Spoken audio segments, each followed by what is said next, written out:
శివుడు లేని వేళ పార్వతమ్మ సిన్నబోయేనే శివుని బొమ్మ మూడు కన్నుల వాడి ముద్దుల గుమ్మ పువ్వులతో పూజల్ని పొందేనమ్మా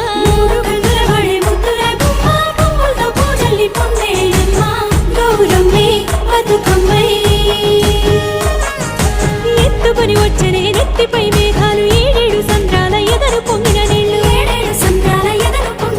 తీసుకొని వచ్చనే తిరుగుతూ వాగులు నురగలై పొంగెనే చెరువుల తూములు ఉత్తరం దక్షిణం నువ్వెక్కిపోతుంటే తంగేడు బొమ్మలు బంగారమై చూస్తే